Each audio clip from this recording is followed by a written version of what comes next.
So let's talk about building a bigger chest. We all know chest day is a big deal, but what if I told you that just working hard isn't enough? Nope. We're going to talk about working smart.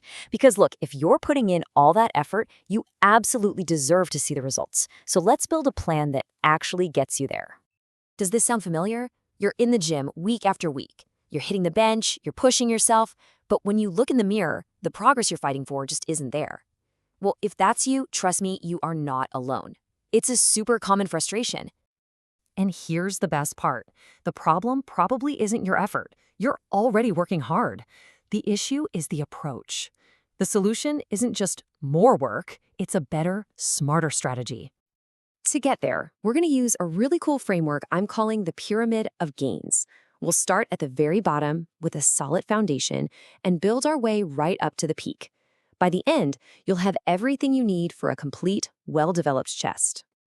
You know, you can't build a skyscraper on a shaky foundation, right?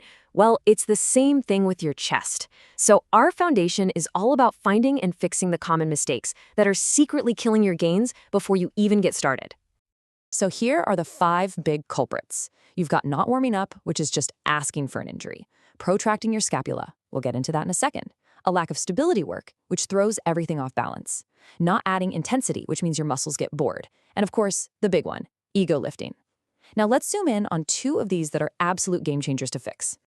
Have you ever finished a set of bench press and your shoulders are just screaming, but your chest feels meh? That is a classic sign of this mistake right here, letting your shoulder blades roll forward instead of pinning them back. Okay, check this out. On the left, that's what happens when your shoulders roll forward. All the weight shifts right onto your shoulders and your arms. But look at the fix on the right. Pull your shoulder blades back and down. Think about trying to pinch a pencil between them and lock them onto the bench. That one little tweak forces your chest to do the work. It's that simple, and it makes all the difference. And that brings us to the other major progress killer, ego lifting. You know what I'm talking about. Piling on weight you can't actually control. When you do that, your form goes out the window and your body starts using everything but your chest to move the weight. So remember, heavy weight with bad form doesn't build muscle. It just builds your ego and your risk of getting hurt. All right, our foundation is solid. We've corrected those major mistakes. Now we can start building. Let's move up the pyramid to the next level, choosing the absolute best tools for the job, the most elite exercises out there. The great thing is, we don't have to rely on gym lore or just guess what works best. We can actually look at the science. There was an amazing study sponsored by Ace Fitness that used EMG to measure exactly how much different exercises fired up the chest muscles. And here are the results. No big surprise, the barbell bench press came out on top, setting the gold standard at 100% activation. But what's really interesting is how close the other 2 are. The pec deck machine hit 98%, and cable crossovers were right there at 93%. So for pure muscle activation, you've got some amazing options. But hold on, here's a key question. Just because an exercise is great for building overall strength, does that mean it's the best for building that full, aesthetically pleasing, well-developed chest? Not necessarily. For that, we need to get a little more specific. And this quote from Gymshark just hits the nail on the head. If you want that powerful plate of armor look, you have to focus on the upper chest. That's what gives your chest that full, lifted appearance, instead of looking kinda saggy or bottom-heavy. If we take a quick look at the anatomy, you can actually see why. The muscle fibers in your upper chest run at a different angle from the rest of your pecs. That means if you want to hit them effectively, you can't just press on a flat bench all day. You have to change the angle of attack. And that's exactly why incline pressing is so critical. In fact, a 2010 study found the absolute sweet spot for the bench angle is somewhere between 44 and 56 degrees. That's where you get the most upper chest activation.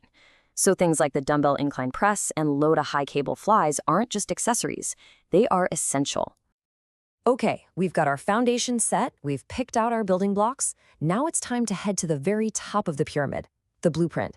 These are the scientific principles that are going to tie everything together and make sure you squeeze every last drop of growth out of your workouts. Let's kick this off with an absolute golden rule from Dr. Mike Israetel of RP Strength. And it flies right in the face of that ego-lifting mistake we talked about.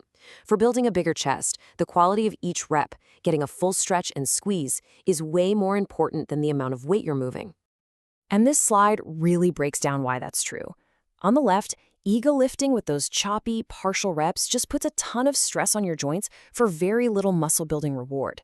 But on the right, training with a full range of motion, taking the weight all the way down to get a deep stretch in your pecs, that's what maximizes the signal for growth, and it's way safer. Next up, let's talk about how much training you should actually be doing. More isn't always better. RP Strength uses a brilliant concept called minimum effective volume, or MEV. Basically, think of it as the smallest dose of training you need to actually see results. So what's that minimum dose?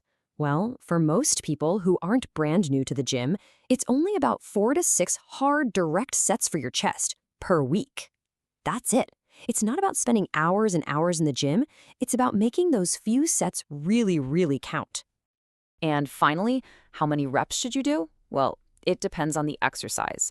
For your big, heavy compound presses, that 8 to 12 rep range is perfect for building strength and size. For isolation moves like flies, you'll want to go a bit higher, maybe 10 to 20 reps, to really feel that mind-muscle connection. And on stable machines, you can even push it to 20 or 30 reps to get an insane muscle-building pump. So, there you have it, your pyramid of gains. It all starts with that rock-solid foundation of avoiding those critical mistakes. Then you add the building blocks, the best exercises for overall mass and for specifically targeting that upper chest.